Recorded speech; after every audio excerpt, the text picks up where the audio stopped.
What's going on? RGIJ is back, baby. Rose over there, like, increasing like that. Like, oh, by the way, he had to just make it more severe. It was three of them. Three of them were coming with AR-15s. I see them right now. Come get me. Like, he's like, I'm gonna stop them. I'll be right back, man. Bruce Willis, Die Hard over here. Yeah. You just hear you start screaming like, Rolo, stop it! Stop trying to tackle the guy. Oh man! Ends up being a real fucking quick, water gun. Can we get an update on your nephew that was crying when he was in boot camp? How's life been for young men? Yo, it's crazy that you say that because he actually, you know, I'll tell you, but he got into a car accident. And he was driving back to base. I guess he left kind of late, and then he didn't hit close to the base till morning time, like an 11-hour drive from Florida there. And I don't know what happened. I don't know if he said it was raining. He believes the car hydroplaned. But fortunately, he got a little bit banged up, but thank God the other car that he hit, you know, they're okay and everything else. But dude, his car is done. Like, yeah. And it's a 2016 Volkswagen that he just bought. And, you know, we believe he got ripped, you know, from how much he paid for the car. I don't know exactly the price, but you know, us young airmen wanted to fucking get a car. Like, we don't think about it. We don't do the checking. We don't see, you know, Kelly Blue Book, Carfax. Not, you know, we're just like, yo, I just need a whip. I just need a whip. I just need a whip. So he got the car. I mean, I think he overspent, but now it's gone. Now it's fucked up. But thank God he's okay. I mean, he broke his wrist and his body's just aching and stuff like that. So right now he's in quarters right now, just trying to get over it. But the one thing that pissed me off, dude, and that's why I was talking to you about Colon, our friend from Honduras. Nobody from his fucking unit went to go visit him, check up on him, see how he's doing. His fucking supervisor didn't show up, didn't even say what's going on. So I called Cologne and I said, because, you know, he was an 05, and I said, yo, this is my situation. I said, I'm very pissed off right now because nobody in his unit is even thinking about his well-being. Everybody that went to his bedside were his boys from in the Navy, but they're from different squadrons. But even his own people from his squadron, nobody came through. And then I come to find out that I guess he told his supervisor, oh, you know, my friends are taking care of it. And the supervisor said, okay, it seems like you got it. And I'm like, what the fuck? Like, me as a former supervisor, I don't care if my troop told me, hey, I got it taken care of. I still was going. Like, I was going to check up on you. I was going to come visit you. I was going to make sure you were good. I don't care if you told me not to show up. I was still going to show up because that's me as a supervisor. That's what you're supposed to do, take care of your people. I had one of my troops get arrested for DUI. I still went and made sure she was okay. Checked up on her and everything else because I'm not, even though you had the accident right there and you tell me that it's okay, until I see it myself and I know for sure what's going on, then I know it's okay. But that's just me. Yeah. You know what I'm saying? He took his word for it. Like, oh, you got a handle? Okay. And I'm like, damn, to me, that's a piece of shit, supervisor. You know what I'm saying? Like, you're not even taking care of his well-being. And then he had another NCO that she told his supervisor, oh, I'll take it from here. Lower ranking than the supervisor, saying, I got it. I'll take care of it because she saw nobody's really doing anything. So let me help him out, you know? So I called Cologne and I said, hey, I was like, yo, this is crazy. Like, I don't understand what the fuck, how the Navy runs their shit. But I was like, this is what's going on. I was like, do you have any connects over there? Do you know any friends or anything? He got the number because I gave him my nephew's squadron and his unit. And he goes, do I need a call right now? He said, let me know. Give me the green light and I'll call and I'll start chewing asses.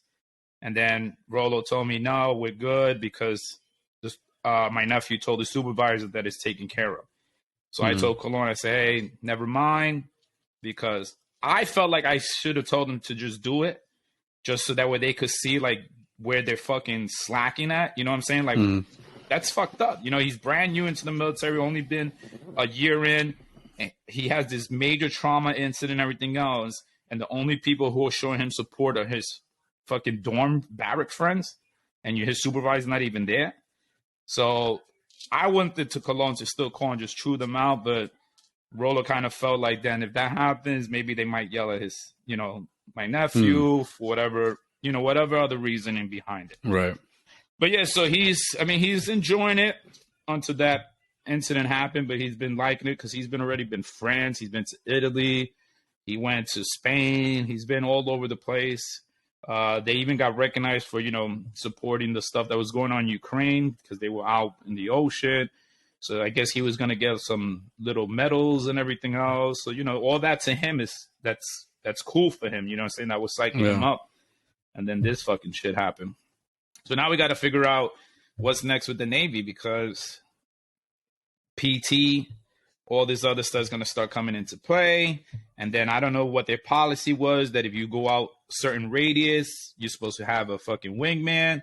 And if you didn't have no wingman, why you didn't have no wingman? You know what I'm saying? Like now they're going to get into the political shit of it to where now they're going to try to, even though he's okay, now they're going to probably look to see, okay, how the fuck can we penalize this kid for not listening or doing the right thing? Because he wasn't drinking or driving or nothing. He was just, you know, late at night, in the morning, early morning, and he just lost control, and it is what it is. But you know how it is, man. They're going to try to fucking get him for something. Or you didn't follow these orders, or you didn't follow this fucking policy and whatever the case. And I know that's going to fucking shut him down because, you know, he's coming back from being all jacked about, I'm getting a medal, I'm doing this, I'm doing that. And all of a sudden they're going to slap him in his face for something that he didn't have no control over. I mean, technically his supervisor should get fucking yelled at because, dude, what kind of fucking taking care of that is on your troop? To me, that sucks. Well, so, I kind of have a little bit different like that. I mean, like, if you did something wrong, you did something wrong. And it's okay. It's one of those ones where it's like, look, man, you're good.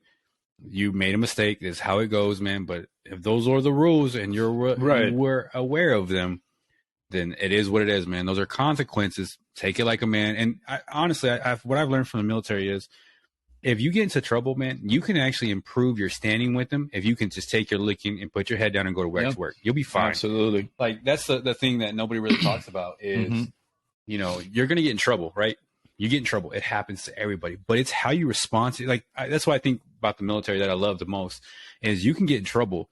But if how you handle getting in trouble can make your life so much easier. If you get in trouble, you get your ass chewing, you don't snitch on someone else, you don't make anyone else blame, and you sit there and say, yes, sir, whatever. They tell you, hey, you're going to do this now. Like, okay. And you just put your head down and go back to work. Like, I'd always tell my airmen, like, man, you're good, man. Just put your head down, go to work. Somebody else will fuck up in next week anyway, so you're good. All you got to do is just be good, man. Like, all you got to do is put your head down, go to work, and then everybody will talk about it. And then, because that's all the higher ups do. Hey, man, I like Johnny, man. Johnny, like, he's good to work, man. He's back to work. He's not saying anything. He's showing up early for work. He's staying late. He's doing what he needs to do to do those things. So, you know, it sucks that young man has to go through that one, but at the same time for him, man, it's like, hey, man, this is a really important lesson to learn that even the military, man, they will drop the fucking hammer on you. Yeah. But even if you just take it like a man, don't say shit, you know, you were wrong, you take it like a man, and you get back to work, you'll be fine. Because they will always forget about that shit because they're always going to be, like, especially when you're that young, man, everybody's always doing some dumb shit. Like, the next day someone doesn't show up for PT. Like, okay, you're good. And then when that person didn't show up for PT, they're blaming someone else. Like, automatically, they forget about you.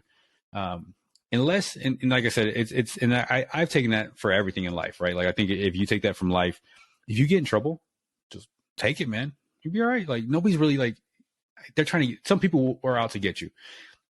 But if you don't say shit, you just go back to work, they can't say shit to you at all. Yeah. And I think that's kind of the most important part is to learn that lesson. Now, speaking on that supervisor, I think one thing that we were having a problem with the military is like they're drawing down. They've lost a lot of people. They're having these issues.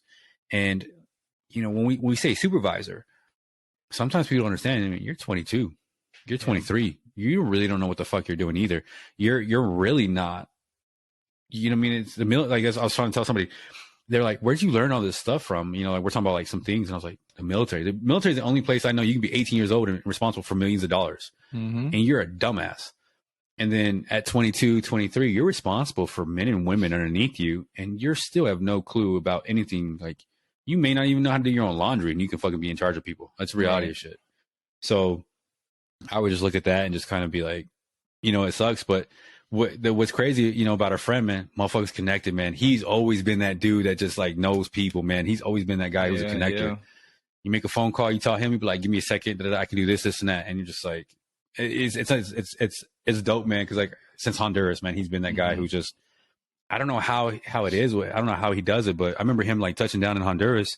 And then with like a couple of weeks, man, he had connections. He knew exactly where he was going. He knew people. And you're just like, fuck, man, you're just that guy who just knows how to talk. Right. Which those people, and I saw he has a restaurant, man. That's fucking dope. Yeah, in Puerto Rico. Yeah, man. He's been doing it for 5 years now, from what he was telling me. But he's still there, and he was like, hey, anytime you come through, let me know. He got himself a boat and everything else. But, you know, thankfully that we still keep in touch with people like that. You know what I'm saying? Because honestly, I don't really know anybody in the Navy besides the people that I met in Hondo. But to be able to have a connect that's so high up in the chain that was willing to fucking back me up to say, yeah, I could take care of it, you know? Yeah. And it's still cool to be able to have those resources. So that way, you know, if a situation comes up again to where if I need to call and say, hey, this is what's going on, what can we do? You know, even just for advice, you know, what can I do with this Navy soldier, this seaman, what can I do with him? And, you know, just to pick his brain and try to help my nephew out in case he gets into any problems. But I had to pull out the rolodex, man. I was like, wait, I know somebody that I could call to try to figure out what the fuck is going on. But even with the supervisor, I mean, I had to learn early on because when I made E5, I made it the first time, and they gave me a troop when I didn't even have E5 on. I was still in E4. And they said, hey, you're going to start supervising now. We're going to give you a troop so that when you go to leadership school, you're already ahead of the game. And I was cool with that. I was like, cool. But when things will pop up, my thing was, okay, who are my supervisors that I know that I could ask questions on, pick their brain and everything else? And that's what I would do. I would go to the NCO and say, hey, man, can I talk to you? My troop did this. You know, you have any advice? How do you think? I want to handle it like this. What do you think? You know, just get their point of view. But I made sure that if anybody got in trouble, it's even as just a friend thing, like a common sense thing. Like if God forbid we and you are hanging out and you get into a car accident, my intuition is going to be like, oh shit, let me go see if he's okay. You know, what hospital is he in? You know, what's going on, this and that. I'm going to try to make sure that everything's good. Do you need anything? You know what I'm saying? Is your family good? You know, how can I help you there? Whatever. But just for him to he's taking the advice of the patient, even though it's his troop, but the troop is a patient in the hospital, and you're letting your patient tell you, I'm good, I got it. No, fuck that. I would have been like, I'm there. Let me see you to make sure you're okay, because I know my leadership is going to come to me and say, hey, Israel, how's your troop? And if I don't have an answer for that, I'm going to look like an idiot. You know what I'm saying? Or I'm going to call my troop and be like, hey, how are you doing? That's going to look bad on me, because they're going to be like, dude, why you don't have that relationship with your troop to where he should be able to call you whenever, or you could call him whenever, or go see him whenever. But I don't know. For me personally, it just looked bad. Like I said, being a former supervisor and NCO, for me that just looked bad, because I would have been there. Whether you were a good troop, bad troop, it didn't matter. If you got into any accident or anything like that, I would have still been there just to make sure you were okay. Once I did my welfare check, and I'll be like, okay, let me know whatever you need. Okay, who's going to be handling him? So, you know, E5, you're going to take care of him? Okay, so I'm going to communicate to you, hey, troop, if you need anything, let me know. My number is always available, blah, blah, blah. You know what I'm saying? I would at least approach it that way versus just him telling me over the phone, yeah, I got it, I'm okay. To me, that don't cut it for me. I don't know. But that's just my mentality, though. Yeah, and I think it's to note there's difference, right? There's difference of people who take and I think it's now, even before it, there was people that were, I'm a leader because I was given a position, and there was people that I'm a leader because I'm actually learning to become a leader every day. And there's people, you know, it sucks because you got, like, now that we're out, right, you start meeting a lot of veterans. They'll be like, oh, I was a supervisor for so many years, and you're like, and then they suck at being a leader. And it's like, why? Because they never took the opportunity to actually get better at leadership. And it's like, being a leader isn't easy. You got to really start. You always learn as much as you can. You're always trying to get better. You're always trying to make sure of those things. And I remember I was talking to one of my, so I'd already gotten out. And then one of my old troops, when he was an airman, was now an NCO, and he was a troop. And so we're talking about things. And I was like, one thing that I've learned is you just got to give a flying fuck. And I really say the word flying fuck on purpose, because you'd be surprised how many leaders actually just don't care. Like, they give two fucks about their people. And so I was like, I'll tell them, like, that's what, to me, in my opinion, that's where leadership starts at. It's like just actually caring about the person. Right. And on the civilian side, for everyone that's now, we're now civilians, the way I say that too is like, not only do you care about this person, but if they leave your organization, they leave the job with you, you got to care so much about them that it's actually about them first, right? It's not about you. You care about them, but you know that if you help them, they're going to leave your organization and you're down a good guy or down a good girl or whatever, that person. So you don't really help them that much because you're going to be in trouble down the road. I'm not talking about that either. I'm talking about, like, that if you help this person go to school, do those things, they're going to go get another job somewhere else. But that's what it means to be a leader, is actually care about that person. And for it genuinely, like, hey man, I want to make sure you and your wife, your family are good to go in that way. And once you do that, man, like, they work for you harder because they know that it's not in vain. Right. So I would have somebody and I would tell them, like, look, man, I need you to work. I was like, but hey, it's 5 o'clock. Get out of here, man. Like, you got to go home to your family. Well, I'm trying to, no, man, we got to work on time management tomorrow. Like, you got to get out of here. I'm going to stay late. I got to work on different things, but I need you to get out of here because this job shouldn't be stressing you out when you're taking it home, man. I need you to be good tomorrow. And if you're leaving late to work, you're stressed here, and you take that home, you don't get good sleep, and you come tomorrow, like, that's not good either. So we need to make sure that we're taking care of you. And like, even now I tell people, like, hey, why are you talking to me? It's past your time to work, man. Like, you don't get paid for this shit. Right. Man, talk to me tomorrow. Right. We're good, man. Like, I genuinely care about your time. And and that's what I'll say, like, lastly, is that's what I've learned with everybody else is, if I can care about your money and I can care about your time, you will generally have a lot of, like, you'll care for me as well. And we'll have a very good relationship because I'm not trying to rip you off on your money and I'm not trying to rip you off on your time. And if I really want to mess with you, I'll mess with your time. That's what I learned the most from the military. Right. Yeah, because now with his supervisor not coming out or anything else, he's probably going to have negative thoughts. Now, can I go to him about anything? Can I talk to him about anything? You know what I'm saying? Your rapport with your troop already is going to be sort of bad because his impression of you when it comes to where he really needed you, you didn't fucking show up. You know what I'm saying?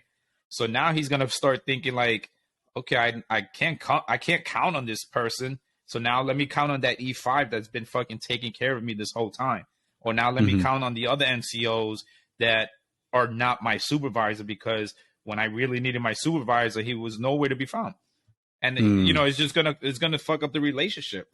And you're right. As long as you care, man, because that was one thing I learned, just from all my NCOs that I've been with, my leadership and everything else, is when you care about a person, they really, really appreciate it. They might not tell you, they might not, thank you at the end or anything like that, but they really will appreciate it because they will give you 110% at work. Their fucking work ethic will change because they know that you fucking care about them. Especially that you're showing up at the hospital where he was hurt to really make sure that he was good and everything else. So I don't know. So it's funny that you said it because I was going to share with you what happened to him. So there you go. That's I was trying to be funny and see if he's still crying, but it was actually. That's why I kind of figured it was going to lead to that. I hope I would have had another funny story to tell you, but unfortunately not, man. It kind of killed the mood. Yeah. Well, shit. On that note, brother, we'll talk until next time. All right, bro. Latest. Later.